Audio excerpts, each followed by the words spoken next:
Assalamualaikum warahmatullahi wabarakatuh.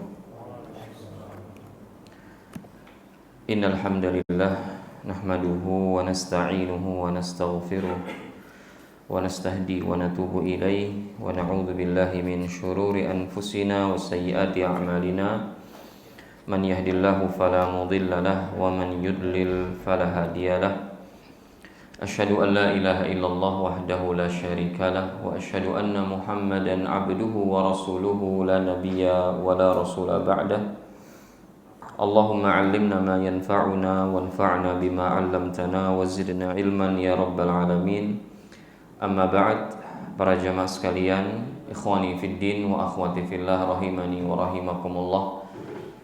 Jamaah yang semoga senantiasa dirahmati Allah Subhanahu wa taala. Tidak ada kata yang pantas kita ucapkan pada malam hari ini kecuali pujian serta sanjungan kita kehadirat Allah Subhanahu wa taala yang telah melimpahkan kepada kita semua berbagai macam nikmatnya, terutama nikmat iman, nikmat sehat wal afiyah, dan juga nikmat hidayah taufik, sehingga sampai detik ini kita masih diberikan kemudahan-kemudahan oleh Allah Azza wa Jalla untuk melakukan berbagai macam ibadah yang Allah Subhanahu wa taala wajibkan kepada kita, di antaranya melaksanakan sholat maghrib berjamaah. Salawat beriring salam tak lupa kita sampaikan kepada suri tauladan kita, Nabi Muhammad sallallahu alaihi wasallam, kepada keluarga beliau, para sahabat, dan juga kepada seluruh umat yang istiqamah di dalam berpegang teguh terhadap sunnah-sunnah beliau hingga hari kiamat kelak. Jamaah yang dimuliakan Allah Subhanahu wa taala, pada kesempatan malam hari ini insyaallah kita akan melanjutkan pembahasan kita dari kitab Al-Adabul Mufrad karya Al-Imam Muhammad bin Ismail Al-Bukhari rahimahullahu taala. Setelah di beberapa pertemuan sebelumnya kita membahas tarjamatul muallif atau biografi penulis, yaitu Al-Imam Al-Bukhari rahimahullahu ta'ala, maka pada kesempatan malam yang berbahagia ini kita akan memasuki bab yang pertama, yaitu babu qaulillahi ta'ala wa wassaynal insana biwalidayhi husna. Bab tentang wasiat Allah kepada seluruh manusia, khususnya kepada para kaum muslimin, untuk berbuat baik kepada kedua orang tua. Qala al-Imam al-Bukhari rahimahullah fi kitabih al-azim Al-Adabul Mufrad. Bismillahirrahmanirrahim. Babun qaulullahi ta'ala wa wassaynal insana biwalidayhi husna. Al-Ankabut al-ayah al-thaminah. Haddatsana Abul Walid قال حدثنا شعبة قال الوليد ابن العيزار الأخبرني قال سمعت أبا عمرو الشيباني يقول حدثنا صاحب هذه الدار وأومأ بيده إلى دار عبد الله قال سألت النبي صلى الله عليه وسلم أي العمل أحب إلى الله عز وجل Qala as-salatu ala waqtiha. Qultu thumma ayyun? Qala birrul walidain. Qultu thumma ayyun? Qala thumma al-jihadu fi sabilillah. Qala haddathani bihin walau istazadtuhu lazadani. Diriwayatkan oleh Al-Imam Al-Bukhari rahimahullah. Al-Imam Al-Bukhari berkata, haddatsana Abul Walid, berkata atau bercerita kepadaku Abul Walid. Abul Walid, jamaah yang Allah muliakan, di antara perawi hadis ini di antara perawi yang dinilai thiqah. Beliau bernama Hisham bin Abdul Malik Al-Bahili At-Tayalisi, yang beliau ini wafat pada tahun sekitar 227 Hijriyah. Wafat pada tahun 227 Hijriyah. Beliau mengatakan haddatsana Syu'bah, berkata kepada kami Syu'bah, yakni Syu'bah Ibnul Hajjaj. Qal, Syu'bah berkata Al-Walid Ibnul Uzair atau Ibnul Aizar berkata kepada kami Al-Walid Ibnul Aizar, dan beliau juga seorang rawi yang thiqah, berkata kepada kami Sami'tu Aba Amr Asy-Syaibani, berkata kepada kami Abu Amr Asy-Syaibani, dan beliau adalah salah seorang sahibnya Abdullah ibnu Mas'ud radhiyallahu taala anhu, salah seorang sahabat Nabi yang beliau ini wafat pada tahun 96 Hijriyah dengan usia 102 tahun. Ya, Abu Amr Asy-Syaibani, beliau salah seorang sahib dari Abdullah ibnu Mas'ud radhiyallahu taala anhu. Beliau bercerita, haddatsana sahibu hadhihi dar, bercerita atau berkata kepada kami pemilik rumah ini, wa auma'a biyadihi ila dari Abdillah, dan dia mengisyaratkan rumah ini itu maksudnya rumah Abdullah. Dan kalau dimutlakan jamaah disebutkan nama Abdullah dari kalangan sahabat Nabi, berarti yang dimaksud adalah Abdullah bin Mas'ud radhiyallahu taala an. Karena nama sahabat yang Abdullah itu banyak. Bahkan terkenal sahabat itu namanya Abadillah. Karena ada beberapa orang sahabat itu namanya Abdullah. Ada Abdullah bin Umar, ada Abdullah bin Abbas, ada Abdullah bin Zubair, ada Abdullah bin Mas'ud radhiyallahu taala anhum jami'an. Dan kata para ulama, kalau dimutlakkan nama Abdullah di kalangan sahabat, berarti maksudnya adalah Abdullah bin Mas'ud radhiyallahu taala anhu. Jadi Abu Amr Asy-Syaibani, salah seorang sahibnya Abdullah bin Mas'ud, mengatakan, bercerita kepada kami sang pemilik rumah ini, dan rumah yang dimaksud adalah rumahnya Abdullah bin Mas'ud radhiyallahu taala an. Para ulama berbeda pendapat apakah rumah ini ada di daerah Kufah, karena Abdullah bin Mas'ud setelah Nabi wafat beliau tinggal di Kufah. Namun beliau juga punya rumah di Madinah, karena beliau asalnya Madinah. Setelah Nabi wafat beliau hijrah ke Kufah. Makanya tersebarnya ilmunya Abdullah bin Mas'ud radhiyallahu anhu dan mazhabnya Ibnu Mas'ud itu justru di Kufah. Ya, tersebar ilmu beliau di Kufah. Makanya kata para ulama, apakah yang dimaksud ini rumah yang ada di Kufah atau yang ada di Madinah? Kemungkinan besar yang ada di Kufah, karena beliau ketika Nabi wafat beliau pindah ke Kufah, daerah Irak hari ini. Dan ada dua kota besar jamaah di Irak itu menjadi sumber ilmu. Pertama Basrah, kedua Kufah. Dan ulama yang tinggal di Basrah juga di Kufah itu sangat banyak sekali. Dan masing-masing punya mazhab tersendiri. Bahkan kalau kita belajar ilmu nahwu jamaah, ulama nahwu yang ada di Basrah dengan yang ada di Kufah itu senantiasa bersengketa dalam tanda kutip, ya. Mereka seringkali berselisih pendapat. Makanya di dalam ilmu nahwu itu ada yang disebut mazhabnya ahli Basrah sama mazhabnya ahli Kufah. Jadi Abdullah bin Mas'ud radhiyallahu taala an punya rumah di Kufah, dan kemungkinan besar inilah rumahnya beliau. Qal sa'altu Nabiyya sallallahu alaihi wasallam. Abdullah bin Mas'ud berkata, aku pernah bertanya kepada Nabi sallallahu alaihi wasallam, ayyul amali ahabbu ilallah? Apakah amalan yang paling dicintai oleh Allah Subhanahu wa taala? Apa maksudnya? Maksudnya kata para ulama, yuhibbuhullahu ta'ala wa yardha bihi aktsar minal a'malil ukhra.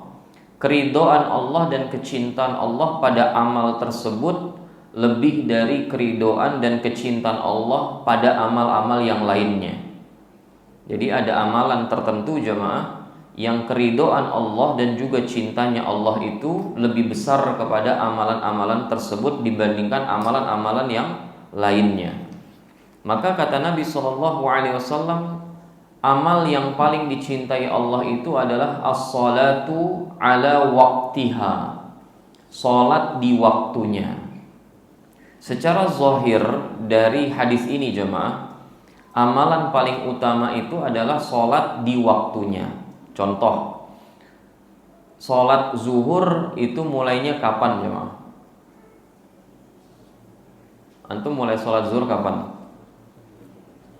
Jam 5. Itu sholat maghrib jemaah. Habis qomat. Antum sholat zuhur bukan pakai jam ya. Maksud saya itu pakai hadis Nabi. Mulainya sholat zuhur kapan? Setelah tergelincirnya matahari. Makanya Allah berfirman, aqimis sholata liduluki syamsi, dan dirikanlah sholat setelah tergelincirnya matahari dari atas kepala kita. Waktu di mana matahari itu tepat di atas kepala kita itu waktu terlarang buat sholat jemaah. Sebagian mengharamkan, sebagian ulama memakruhkan. Dan itu akhir waktu duha. Jadi itu gak lama, cuma sekitar 5-10 menit. 5-10 menit dari waktu yang dibolehkan antum untuk sholat. Sholat duha maksudnya. Jadi setelah 5-10 menit, gak sampai 10 menit bahkan, 5-7 menit ya, menjelang masuknya waktu zuhur itu nggak boleh sholat, karena itu waktu di mana matahari tepat di atas kepala kita. Setelah matahari tergelincir ke arah barat dari yang tadinya tepat di atas kepala kita, nah barulah mulai masuk waktu sholat zuhur. Sampai kapan sholat zuhur? Sampai masuknya waktu asar. Pinter antum, Masya Allah. Ya iyalah, jelas. Tapi maksud saya kapan waktu asar itu jemaah? 3 seperempat, Masya Allah. Enggak 3 sekilo. Itu jeruk jemaah ya. Waktu asar itu ukurannya adalah ketika panjang bayangan benda itu sudah sama dengan benda itu sendiri. Kok ribet banget Pak Ustadz, harus ngukur-ngukur benda. Iya. Di masa Nabi itu untuk memastikan waktu sholat asar sudah masuk atau belum, dia lihat pergerakan matahari. Dan cara mengukurnya itu dari bayangan kita. Kalau antum letakkan benda di situ, di depan, di ruangan terbuka, kemudian antum ukur panjang bayangan benda sama dengan bendanya, maka menunjukkan waktu asar sudah masuk. Nah, itu berarti rentan sholat zuhur dan asar. Waktu sholat zuhur dimulai sejak tergelincirnya matahari dari yang tadinya tepat di atas kepala kita sampai sebelum masuk waktu asar. Maka menurut zahir hadis ini jemaah, selama antum sholat di waktunya yang disyariatkan, ya, maka antum telah melakukan amalan yang paling dicintai Allah. Jadi amalan yang paling dicintai Allah tuh sholat zuhur jam berapa sekarang zuhur jemaah? 12 lewat apa kurang? Ya anggaplah jam 12. Amalan paling utama tuh berarti sholat zuhur jam 12, jam setengah 1, jam 1, jam 2, jam setengah 3, jam 3 sampai menjelang masuknya waktu asar. Yang penting sholat di waktunya. Itu menurut zahir hadis ini. Nah, tetapi sebagian ulama menjelaskan bahwa makna as-salatu ala waqtiha maksudnya adalah sholat di waktu yang mustahab, yaitu sholat di waktu yang dianjurkan. Kapan dianjurkan kita menunaikan sholat jemaah? Yang kita dimotivasi nih sama syariat kita, sholat tuh kapan waktunya? Awal waktu. Antum boleh aja, nggak ada masalah sholat di awal ke, sholat di pertengahan waktu, bahkan sholat di penghujung waktu nggak ada masalah. Yang penting jangan sampai keluar dari waktunya. Antum sholat maghrib jam 6 lewat 10 nggak masalah, jam 6 lewat 30 nggak ada masalah, lewat 45 nggak ada masalah. Yang penting jangan sampai masuk waktu isya. Itu kalau kita menafsirkan apa adanya sesuai dengan tekstual hadis Nabi SAW. Amalan yang paling utama itu yang penting sholat itu di waktunya, jangan sampai keluar dari waktunya. Tapi menurut sebagian ulama, maksud sholat di waktunya itu adalah di waktu yang mustahab, di waktu dimana kita ditekankan, dianjurkan, dihimbau untuk sholat di waktu tersebut. Dan menurut seluruh ulama, sholat yang paling utama itu yang kita dihimbau untuk kita melakukan di waktu tersebut kapan? Sholat di awal waktu. Maka sebagian ulama menafsirkan sholat di waktunya itu adalah sholat di awal waktu. Itu amalan yang paling dicintai sama Allah. Kalau kita yang laki-laki berarti sholat berjamaah di masjid, karena mesti awal waktu. Sholat di masjid setelah adzan berkumandang, jeda antara adzan dan iqamah, kemudian iqamah dikumandangkan, sholat ditegakkan, kita sholat berjamaah di masjid, itu insya Allah sudah mendapatkan keutamaan sholat di awal waktu. Kalau ibu-ibu yang di rumah, berarti ketika sudah terdengar adzan, jawab panggilan adzan, kemudian berdoa setelah adzan berkumandang, sholat sunnah, lalu kemudian sholat fardunya. Itu sholat di awal waktu. Nah, itu sholat yang paling utama dan tentu amalan yang paling dicintai Allah. Kemudian kata Abdullah bin Mas'ud radhiyallahu an yang membawakan hadis ini, qultu, aku berkata, summa ayyun, kemudian apalagi ya Rasulullah amalan yang paling dicintai Allah itu? Qal, kata Nabi SAW, birrul walidain, berbakti kepada kedua orang tua. Kedua orang tua berarti siapa jemaah? Al-ab wal bapak dan ibu. Jadi anjuran berbakti kepada orang tua itu berarti kita dianjurkan berbuat baik kepada keduanya, tidak tebang pilih, kepada bapak kita dan kepada ibu kita. Wal bir diddul uquq. Sering kali jemaah kita dengar kata bir. Ya, birrul walidain. Bir itu kalau diterjemahkan ke bahasa kita artinya berbakti. Tapi kalau penjelasannya di dalam bahasa Arab sendiri seperti apa? Kata para ulama, al-bir maknanya adalah diddul uquq, lawan dari durhaka. Ya, jadi lawan dari birrul walidain, uququl walidain. Lawan dari bakti kepada orang tua adalah durhaka kepada kedua orang tua.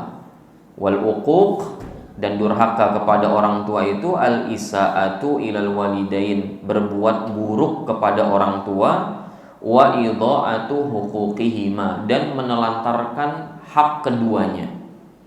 Jadi kapan kita disebut anak durhaka jemaah? Pertama, kita disebut anak durhaka itu ketika kita memperlakukan orang tua kita dengan perlakuan buruk, menyakiti perasaan orang tua kita, diperintahkan sama orang tua kita, kita tidak mau taat, ya, sehingga orang tua kita sedih. Nah, itu termasuk apa jemaah? Durhaka kepada kedua orang tua. Dan juga kapan kita dikatakan durhaka kepada kedua orang tua? Meskipun kita nggak menyakiti perasaan orang tua kita dengan lisan maupun perbuatan kita, kita juga bisa dikatakan durhaka ketika kita menelantarkan hak mereka. Ingat jemaah, masing-masing di antara kita ini punya hak. Anak punya hak. Kita sebagai anak, kita punya hak. Dan orang tua kita tuh wajib untuk memberikan hak kita. Hak apa jemaah? Hak pakaian, hak tempat tinggal, hak makanan, hak pendidikan, hak untuk berinteraksi, berdiskusi, berdialog, bercengkrama. Dan sebaliknya juga demikian, kita juga punya orang tua kita punya hak atas kita. Artinya kita punya kewajiban yang harus kita tunaikan. Jadi masing-masing punya hak dan kewajiban. Meskipun kita tidak menyakiti perasaan kedua orang tua kita jemaah, orang tua kita nggak pernah kita sakitin perasaan, tapi kita menelantarkan hak mereka, ini cukup disebut sebagai anak yang durhaka. Apa di antara hak orang tua kita? Dikunjungi misalnya. Jadi kita nggak pernah kunjungin orang tua kita kecuali setahun sekali jemaah. Kalau orang tua kita mengalami masalah ekonomi, berarti di antara hak orang tua adalah diberi nafkah. Kita tahu orang tua kita susah ekonominya, kewajiban kita adalah memberikan nafkah. Laki-laki nih, bukan perempuan jamaah ya. Laki-laki kita nih, para laki-laki, kalau kita sudah memenuhi kewajiban kita sebagai suami dan ayah buat istri dan anak kita, kita masih punya kelebihan harta. Wajib bagi kita untuk membantu kedua orang tua kita yang mengalami masalah ekonomi. Kalau di rumah orang tua nggak ada beras, di antara bentuk menunaikan hak orang tua adalah beliin beras buat orang tua kita. Kalau di rumah orang tua kita tidak ada lauk pauk, beliin lauk pauk buat orang tua kita makan. Kalau mereka nggak punya pakaian, belikan pakaiannya. Nggak punya tempat tinggal yang layak, atau punya tempat tinggal tapi tempat tinggalnya sudah nggak layak, harus direnovasi. Kalau nggak runtuh, bangunannya sebentar lagi ambruk. Wajib bagi kita untuk merenovasi tempat tinggal orang tua kita. Kapan antum menelantarkan hak orang tua, meskipun nggak pernah nyakitin perasaan orang tua, maka cukup itu disebut kita sebagai anak yang durhaka kepada orang tua. Lawannya berbakti. Berarti definisi berbakti apa jemaah? Berbuat baik kepada orang tua, membahagiakan orang tua, dan menunaikan hak-hak mereka. Jadi gampang aja. Kalau durhaka seperti yang tadi disebutkan para ulama, maka berbakti kepada orang tua adalah dengan berbuat baik dan menunaikan hak kedua orang tua. Kemudian jamaah yang Allah muliakan, ditanya lagi sama Abdullah bin Mas'ud radhiyallahu taala an, "Tsumma ayyun?" Kemudian apalagi ya Rasulullah amalan yang paling utama? Qal tsummal jihadu fi sabilillah. Kemudian jihad di jalan Allah. Apa maksud jihad di jalan Allah jemaah? Dijelaskan oleh para ulama bahwa jihad di jalan Allah itu adalah jihad yang niatnya adalah untuk mengangkat tinggi kalimat Allah. Jadi tidak disebut jihad fi sabilillah sampai jihad tersebut latar belakangnya adalah untuk meninggikan kalimat Allah di bumi Allah. Makanya diantaranya keterangan Syekh Utsaimin rahimahullah, orang, kan kita bicara tentang kemerdekaan nih konteksnya sekarang kan, orang yang berjuang dan menumpahkan darahnya hanya sebatas ingin membela negaranya tok, membela tanah airnya tok, nggak ada niatan lain selain itu, maka dia bukan orang yang berjihad di jalan Allah. Jadi ketika kita berjuang melawan orang-orang kafir, kalau niatnya bukan untuk meninggikan kalimat Allah, bukan ingin menghidupkan syariat Allah di atas muka bumi ini, supaya orang-orang kafir tidak bisa menerapkan undang-undang mereka di negara kita, nah itu baru disebut jihad fisabilillah. Tapi kalau niatnya orang yang berjihad hanya sebatas membela suku, membela bangsa, membela tanah air, maka itu nggak disebut sebagai jihad fisabilillah. Lil asafi syadid, sayang sekali. Makanya kita berhusnuzon kepada para pejuang kita jemaah, khususnya dari kalangan kaum muslimin, kepada para kiai kita. Ketika mereka berjuang untuk membebaskan negeri ini dari cengkraman para penjajah, dari penjajahan Belanda, penjajahan Inggris, penjajahan Jepang, mereka semua niatnya adalah agar kalimat Allah tidak redup di negeri kita. Karena negeri kita secara basic itulah negeri Islam dari dulu. Makanya kalau kita perhatikan undang-undang dasar kita jemaah dan Pancasila kita, semuanya bernafaskan Islami semuanya. Ketuhanan yang Maha Esa, kemudian kemanusiaan yang adil dan beradab, persatuan, semuanya musyawarah, persatuan antara kita semua, itu semua diikat dengan ruh Islami. Artinya pendiri bangsa ini jemaah ngerti bahwa mereka itu berjuang bukan semata-mata ingin membebaskan dan membela tanah air ini saja dari para penjajah, tapi ingin menampakkan tinggi kalimat Allah, ingin menampilkan syariat Allah di atas muka bumi ini. Itu jihad fisabilillah. Adapun jihad yang karena dia ingin disebut pahlawan, jihad hanya sebatas membela suku, membela bangsa, atau bahasa kita sekarang membela tanah air, maka ini tidak disebut jihad fisabilillah. Jihad fisabilillah itu adalah jihad yang niatnya adalah agar kalimat Allah tinggi. Selain itu enggak ada, sebagaimana penjelasan Nabi kita sallallahu alaihi wasallam. Wa yakunu dzalika bil mal wan nafs wa bi kulli ma yamlikul muslim. Dan jihad itu baik dengan harta ataupun dengan nyawa kita ataupun dengan hal-hal yang kita miliki sebagai seorang muslim. Apapun yang kita bisa berikan untuk perjuangan, kita berikan. Kita cuma bisa doa, ya kita doakan.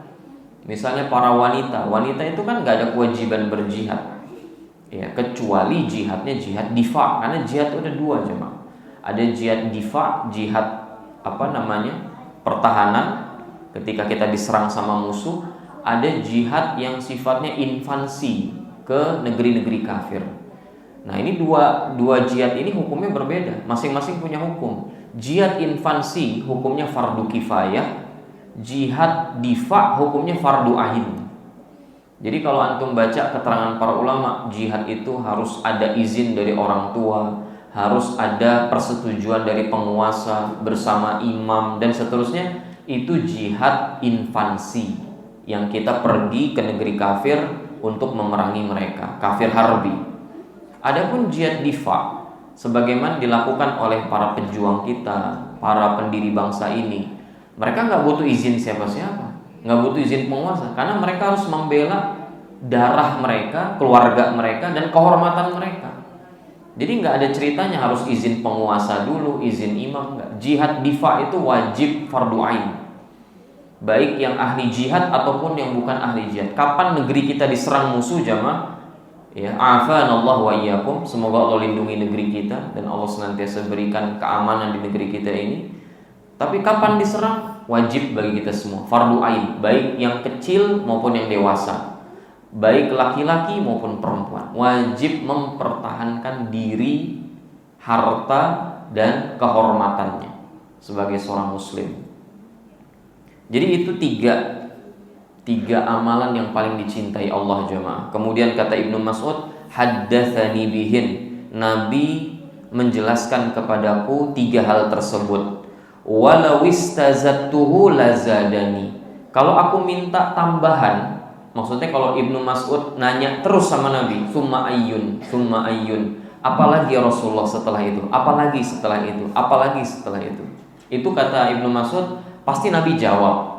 Tapi ini makanya nanti ada pelajaran hadisnya, cuma ini menunjukkan murid itu jangan nyusahin gurunya. Murid jangan sampai nyusahin gurunya. Udah nanya ini dijawab, nanya lagi. Udah dijawab, nanya lagi. Udah dijawab, nanya lagi. Itu diantara adab seorang murid kepada guru, tidak membebani guru dengan banyaknya pertanyaan, cuma. Makanya nggak ada pertanyaan habis kajian ini, cuma. Jangan mempersulit guru. Menjadi ke situ Pak Ustaz maksudnya. Jadi kata Ibnu Mas'ud, kalau aku minta tambahan, apalagi ya Rasulullah, Nabi pasti menambahnya, tapi aku nggak mau menambah. Irfaqan, kata para ulama, ini diantara bentuk kelembutan Abdullah bin Mas'ud kepada gurunya, nggak mau membebani gurunya dengan banyak pertanyaan. Nah, jamaah yang dimuliakan Allah Subhanahu wa taala, dari hadis ini kita bisa mengambil beberapa pelajaran. Di antaranya adalah al-hassu 'alal muhafazati 'ala shalawati fi awwali waqtiha. Di dalam hadis ini mengandung pelajaran motivasi untuk menjaga sholat 5 waktu di awal waktunya. Karena dia tadi disebutin di ranking pertama, jemaah.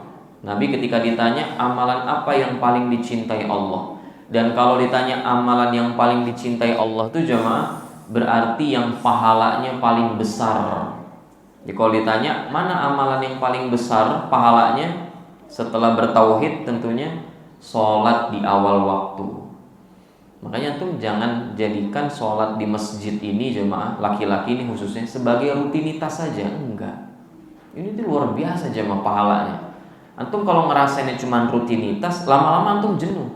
Tapi kalau antum hadirkan roh bahwasannya saya ini kalau sholat di masjid, ketika adzan berkumandang dipanggil buat datang ke masjid, terus saya datangi rumah Allah, itu diantara amalan mulia yang paling dicintai Allah. Saya pengen dapat pahala yang besar itu, sholat di awal waktu. Karena kalau tadi saya sampaikan, kalau antum sholat di masjid laki-laki, itu pasti sholatnya itu dianggap sholat di awal waktu, kecuali muadzinnya ngaret, adzan zuhurnya jam 2:30 gitu.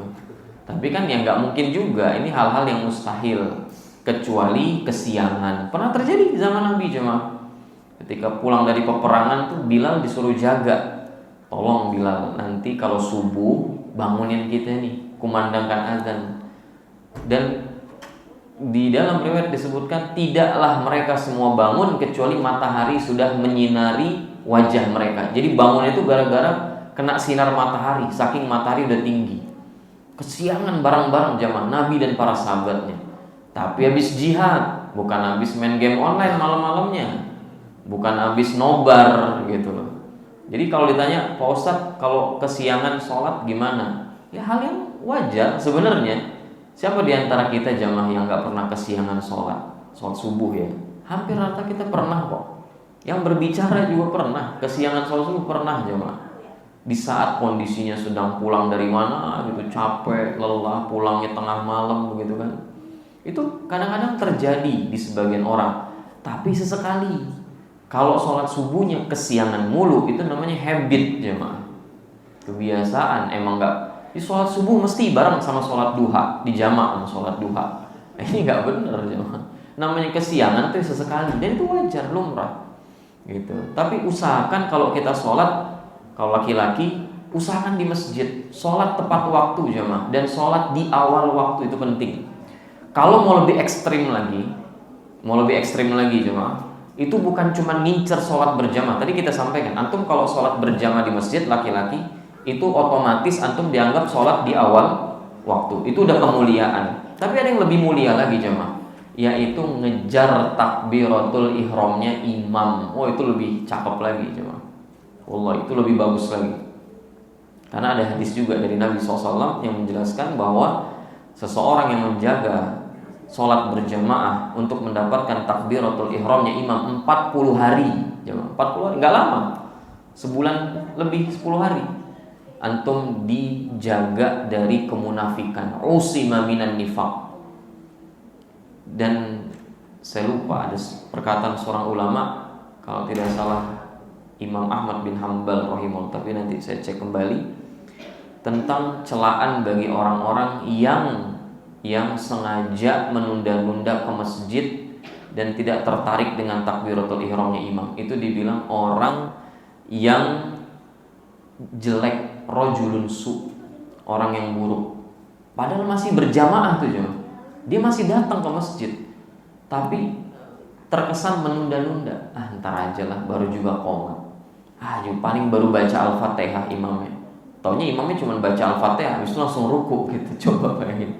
Kalau imamnya ngeblank gitu kan, habis dari Al-Fatihah baca surat panjang, ngeblank baru berapa kalimat, langsung ruku aja lah gitu kan. Antum nggak dapat rakaat pertama jadinya. Antisipasi hal-hal seperti itu jemaah.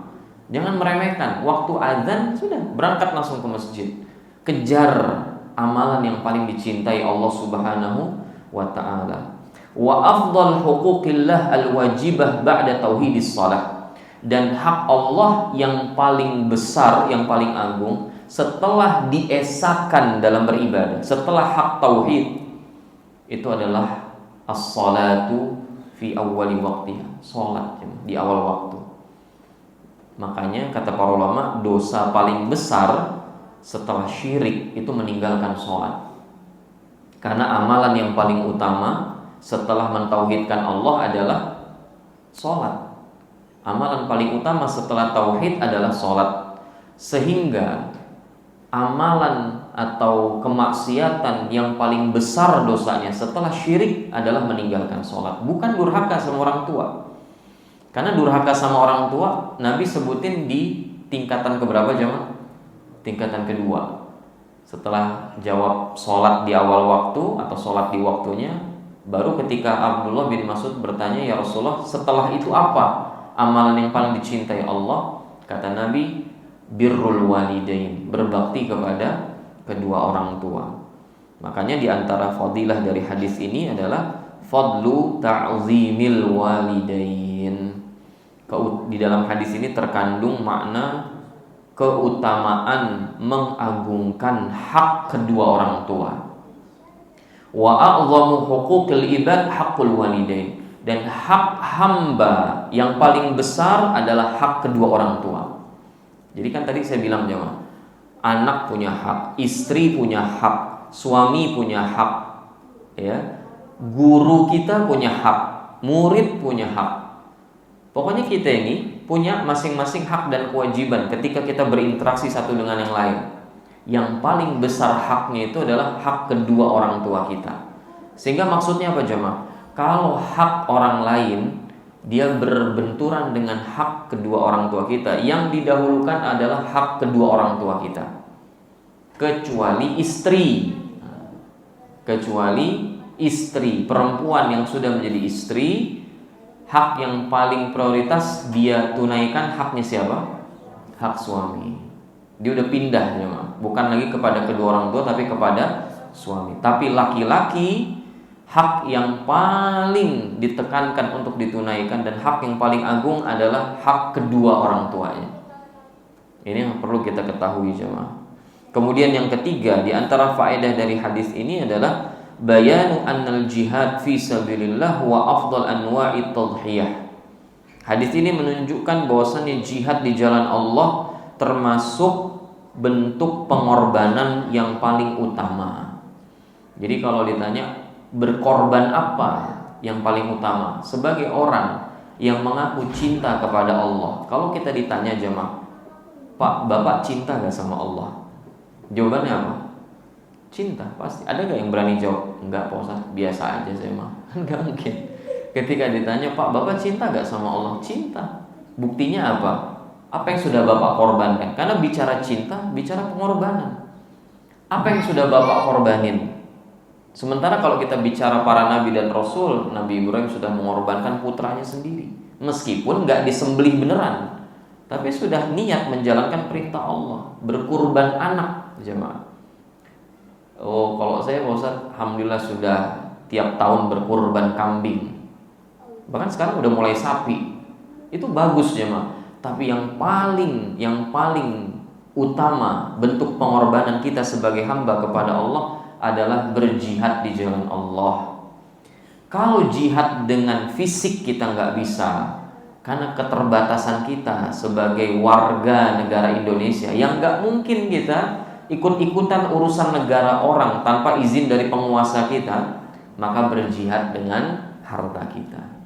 Kita tahu jamaah, saudara-saudara kita di Palestina, mereka sedang berjuang untuk mempertahankan Al-Quds, mempertahankan Baitul Maqdis, bukan cuma mempertahankan tanah air mereka, enggak. Dan mereka sekarang sedang berjuang untuk membebaskan negeri mereka dari cengkraman Zionis laknatullah alaihim. Setidaknya kalau kita memang dibatasi pergerakannya oleh penguasa kita nggak bisa ke sana, maka jangan sampai harta kita juga nggak sampai ke sana jemaah. Upayakan paling tidak harta kita itu sampai buat saudara-saudara kita untuk mereka gunakan makan sehari-hari. Karena kondisinya semakin lama semakin buruk jemaah.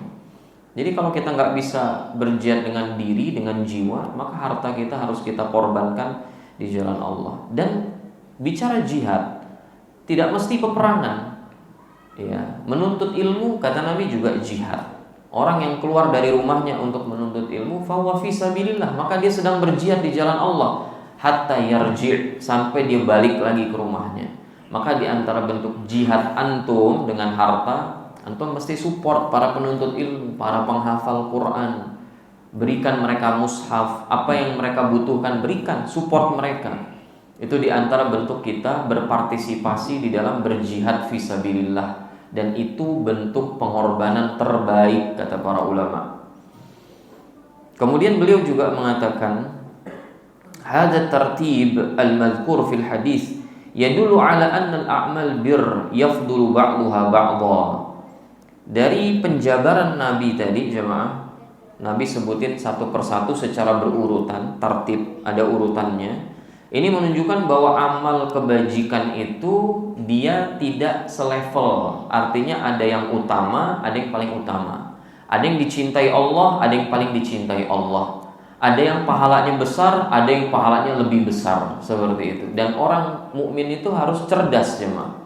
Dia di dalam beramal nggak boleh asal-asalan. Ketika dia tahu ini amalan punya keutamaan, ini lebih utama, maka yang dia kerjakan adalah yang lebih utama, bukan yang utama. Memang ini punya keutamaan, tapi ada sesuatu yang lebih utama, maka itu yang dia kerjakan. Ketika tadi jemaah Nabi memberikan urutan bahwa berbakti kepada kedua orang tua itu disebutkan sebelum jihad fisabilillah, dan tentu maksud jihad di sini jihad infansi, fardu kifayah. Maka berbakti kepada kedua orang tua lebih didahulukan daripada berjihad di jalan Allah. Kecuali antum memang diutus sama imam, bukan imam Baitul Salam, sudah baru tapi imam maksudnya penguasa kita. Antum dipilih sama Pak Jokowi, Pak berangkat Pak, berjuang Pak di Gaza, berangkat gak tuh jemaah? Wajib, fardu ain. Udah bukan fardu kifayah lagi, yang ditunjuk itu wajib dia buat berangkat. Nah, kalau kita bicara secara umum, jihad infansi fardu kifayah bertemu dengan berbakti sama kedua orang tua, maka yang didahulukan adalah berbakti kepada kedua orang tua. Apalagi di masa-masa mereka membutuhkan kita. Maka pada saat itu berjihad itu kita tinggalkan dan kita lebih memilih berbakti kepada kedua orang tua. Dan juga jamaah yang Allah muliakan, hadis yang mulia ini menunjukkan subutu ta'zimis sahabah radhiyallahu anhum li Rasulillah sallallahu alaihi wasallam. Hadis ini menetapkan tentang pengagungan para sahabat Nabi kepada Rasulullah sallallahu alaihi wasallam. Litawaffuqihim an kathrati su'alihi. Litawaqqufihim an kathrati su'alihi sallallahu alaihi wasallam. Dan ini bisa kita lihat dari berhentinya Abdullah bin Mas'ud bertanya kepada Nabi SAW. Tadi Ibnu Mas'ud mengatakan apa? Kalau aku mau tanya lagi, pasti Nabi jawab. Tapi aku tidak mau menyulitkan Nabi SAW. Nah ini makanya di antara pelajarannya jemaah ar-rifqu bil alim. Penuntut ilmu itu harus bersikap lemah lembut kepada seorang alim. Artinya apa? Jangan sampai dia membebani seorang alim dengan banyaknya pertanyaan. Wat tawaqquf 'anil iktsar 'alaihi khasyatal malal, dan berusaha untuk tidak banyak bertanya karena khawatirnya nanti seorang alim itu akan jenuh dengan banyaknya pertanyaan tersebut. Baik jamaah yang Allah muliakan, itu berkaitan dengan hadis yang pertama di dalam bab ini. Masih ada waktu Isya jamaah? Sudah masuk? 1 menit lagi. Baik.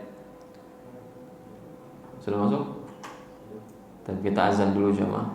Saya ingin melanjutkan satu hadis lagi dalam bab ini, karena di bab ini cuma ada 2 riwayat.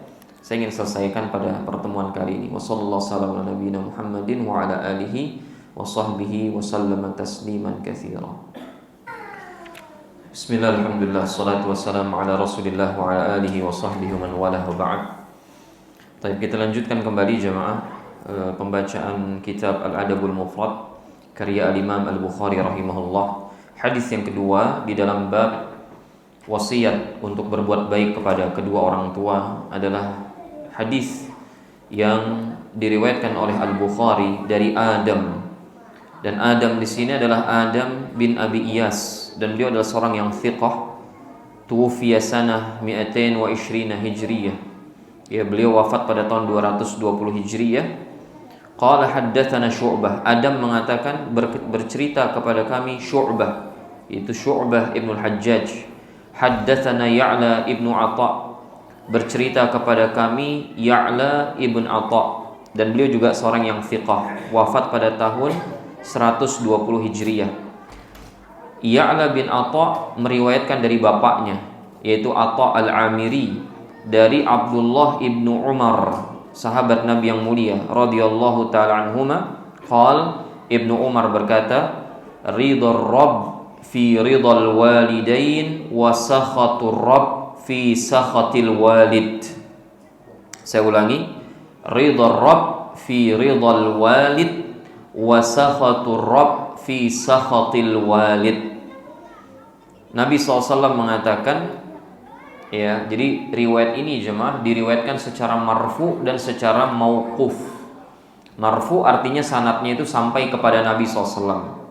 Dengan dengan sederhana kita katakan itu sabda Rasulullah SAW. Sebagian ulama menjelaskan ini hadis mauquf. Hadis mauquf berarti sanadnya itu hanya sampai pada tingkatan sahabat, yaitu dalam hal ini Abdullah bin Umar. Singkat kata, ini adalah perkataan Abdullah bin Umar jadinya, bukan sabda Nabi.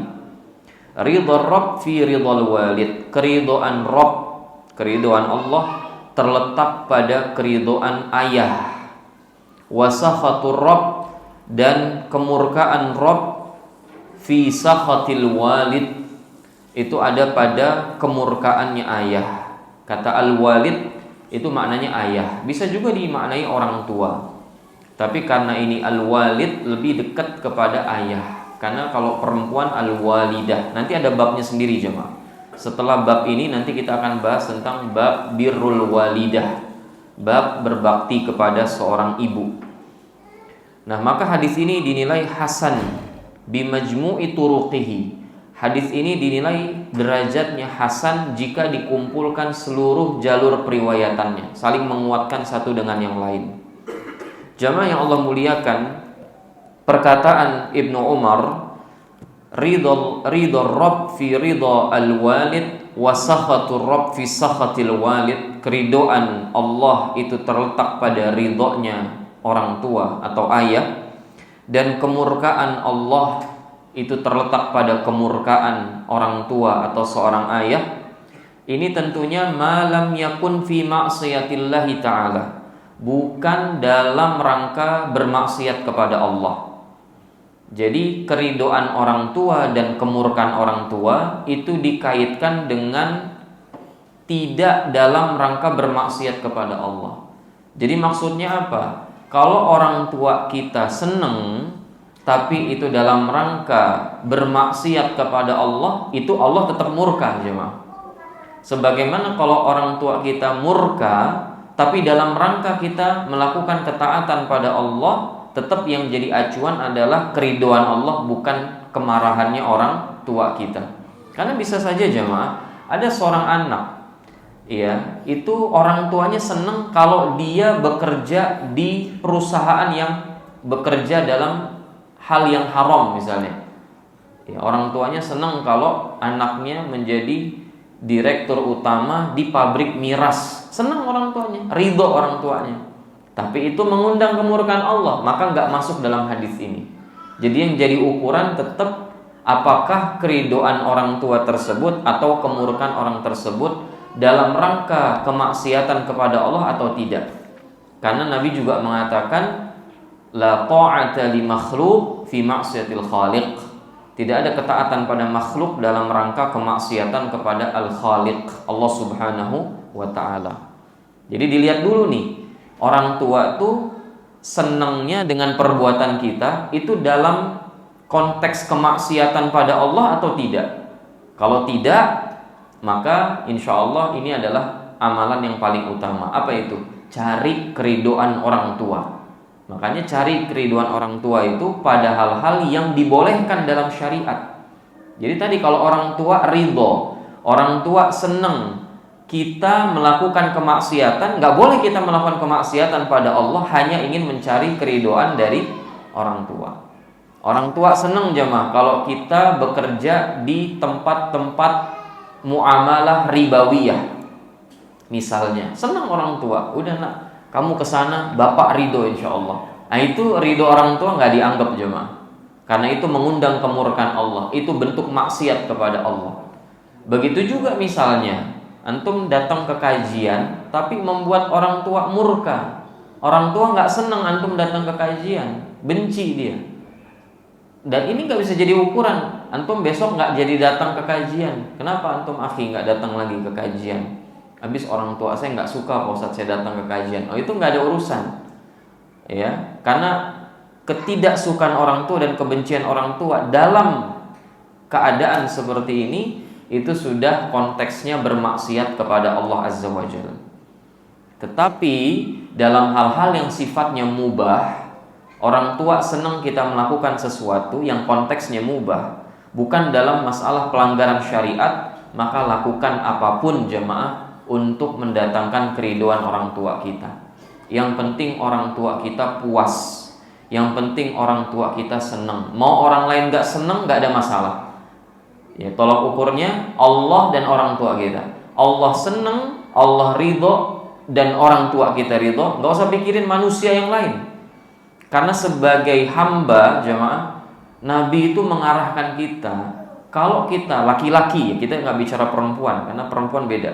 Laki-laki kalau dia pengen cari apresiasi, dia pengen cari keridoan pihak, maka carilah ridho dua pihak ini jemaah, ridho orang tua dan ridho Allah. Apalagi Nabi sampaikan keridoan Allah terletak pada ridhonya orang tua. Maka insya Allah lebih mudah lagi jemaah. Cari apa yang disukain sama orang tua kita untuk kita kerjakan, itu yang kita kerjakan. Orang tua kita seneng kalau dapat bagian dari gaji kita misalnya, kasih sebagian gaji kita. Ya, apalagi kita belum berkeluarga, kasih. Orang tua kita seneng kalau kita kunjungin sering-sering orang tua kita. Jadi cari hal-hal yang orang tua kita seneng. Ridho tuh bahasa gampangnya seneng jemaah. Jadi senangnya orang tua kepada kita, itu senangnya Allah kepada kita. Bencinya orang tua kepada kita karena kita melakukan hal-hal yang dia tidak sukai, di situ juga terletak kebencian Allah Subhanahu wa taala kepada kita. Makanya jamaah, dari hadis ini kata para ulama menunjukkan wujubu irda'il walad lil walid wa tahrimu iskhatihi. Wajibnya seorang anak untuk mencari keridoan orang tuanya, dan haram bagi anak membuat orang tuanya marah. Haram bagi anak membuat orang tuanya marah kepada dirinya. Jadi kapan kita membuat orang tua kita marah, nggak suka sama kita, terjadi perubahan sikap, ya, apalagi sampai membuat nangis jemaah, itu langsung buru-buru datengin orang tua, minta maaf sama orang tua kita.